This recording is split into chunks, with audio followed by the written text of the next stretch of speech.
بیا دریو کالو پورې نبی علیه الصلاة والسلام داسې پټ پټ څه ورکو دعوت ورکو 3 کاله پس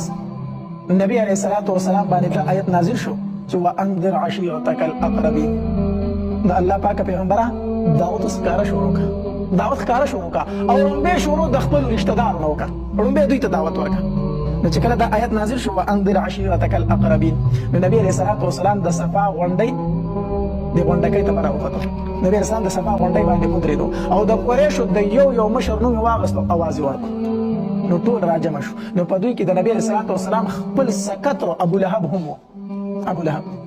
نو دوی ټول راټول شو دغلته ودرېده نو نبی علیه الصلاة والسلام ورته وفرمایل وایي که زه تاسو ته وایم چې د دې غر نه اخوا دشمن دی او په تاسو باندې حمله کوي دا خبره به زما ومنئ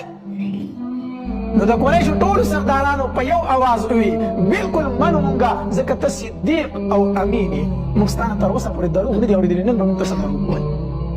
نو نبی علیه الصلاة والسلام ورته وفرمایل وایي زه تاسو ته یو داسې خبره کومه چې په هغې باندې به تاسو په تمامو عربو او په عجمو سرداري کوئ او الله به تاسو ته د دنیا او د آخرت د دواړو کامیابي در نصیب کړي دوی ورته وایي یوه خبره نه 100 خبرې راته وکړه داسې موږ د هغې منلو ته څه یو تیار یو نبی علیه الصلاة والسلام ورته وفرمایل لا اله الا الله محمد رسول الله دا کلمه ووایي تاسو به کامیاب شئ چې دا خبره د نبی علیه الصلاة والسلام د تره واورېده ابو لهب که نه ړومبې دی راپاڅېدو وی تبا لك یا محمد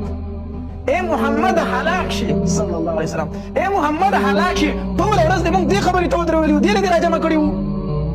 او بیا کاڼي راواغېستل په نبي علیه الصلاة والسلام باندې ګزارونه وکړه په کاڼو یې وویشته په دې باندې نبي علیه الصلاة والسلام ډېر زیات خفه شو ډېر زیات خفه شو چې په ما باندې ړومبې ګزار زما تره وکړو الله تبارک وتعالی آیاتونه نازل کړو تبت یدا ابي لهب وتب الله پاک پیغمبر ته مخ پکېږه ابو لهب هلاک شو دواړه لاسونه د تباه شو برباد شو هلاک شو او اکه هلاکت د ابو لهب دی اکه هلاکت دی دا د نبی اسلام خپل سکتر دی د خپل نوم عبدالعزا دی د ابو لهب خپل نوم عبدالعزا دی ابو لهب ولې درته ویلی شي وایي دی ښایسته ډېر وایي په دې اننګو کې به یې داسې د اور دا شغلې ښکارېدې داسې سور سپینو ابو لهب د شغلو پلار د شغلو پلان د حسن د وجې نه به ورته دا ویلې کېدله خو چې کله د نبي علیه الصلاة والسلام مخالفت ته ودرېد الله ذلیل کړو دنیا او په آخرت دواړو باندې ذلیل کړو الله تبارک وتعالی څنګه یې ذلیل کړو د ده مرګ هم بیا ډېر په عجیبه شان سره شوی دی دی مالدار و ډېر زیات ډېر زیات مالدار و کله چې دا صورت نازل شو تبت یدا ابي لهب وتب ده ته خو پته ولګېده چې زما هلاکت زه به هلاکېږم نو کله چې غزوه بدر و که نه نو ده د غزوه بدر نه ځان پاتې کړو غزوه بدر ته دی لاندړو وی زه یېرېږم خو به هر حال مالدار خو ډېر وی زه به دومره پیسې درکړم چې زما په ځای باندې 11 تنه ولېږئ یوازې به زه څه وکړم زه به د 11 تنو خرچه برداشت کړم هغه ولېږئ خو زه نه ځم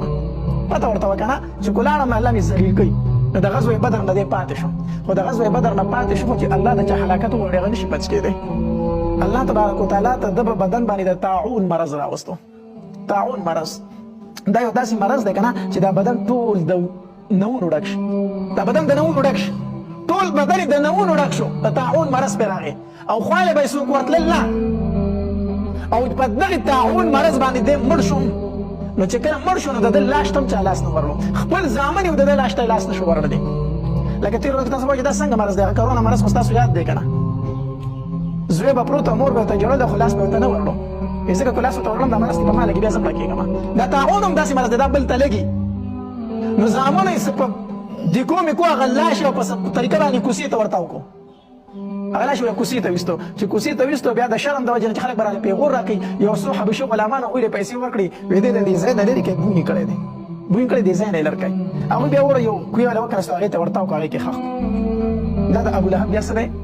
ذلت دی په دنیا کې او د ده ښځه ام جمیل دا هم د نبي علیه الصلاة والسلام کاکي وه خو سخته دشمنی وه د نبی اسلام ډېره سخته دشمنه وه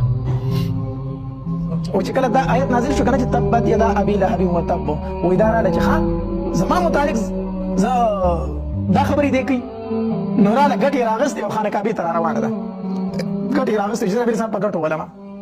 نو د خانه کعبې سره نبي علیه السلام ابوبکر رضی الله تعالی عنه دواړه ناست نو دا چې راله که نه نو الله تبارک وتعالی د دې په سترګو پردې واچولې نبي علیه السلام مخامخ ولاړ دی دا ایرې نه نو ابوبکر رضی الله تعالی عنه ته وایي وایي هغه ملګری دې څه شو وښیه راته ابوبکر رضی الله عنه ولي وایي دی په ګټو باندې ولم دی ما ته به دې راځي وایي هغه ملګری دې څه شو چېرته دې بوستی دی دې نبي علیه السلام نه لیدو چې واپس شوه که نه لاړه نو ابوبکر رضی الله تعالی عنہ نبی علیہ السلام ته وایي د الله پاک پیغمبر وایي نه لیدي وایي نه لیدلی مخامخ ولاړه خو یې نه لیدي نبی علیہ السلام ته وفرمایي ابوبکر چې څنګه دا راغله زما طرف ته فرشته ودرېدله زما طرف ته فرشته ودرېدله فرشتې ته زه پناه کړم نو دا هم د نبي علیہ السلام ډېره سخته دښمنه وه دومره دښمنه وه چې غر ته به تله بخیله مو یې ډېره زیاته وه بخیله هم ډېره وه غر ته به تله او جاړې او غرې به یې اورېبلې او په خپل سر به یې راواغستې او د نبي علیہ السلام په لاره کې به یې ورتاوې کړې دومره یې د نبي علیہ السلام سره دښمني وه هغه څنګه مرداره شوه تلې وه داسې لرګي یې راوړلو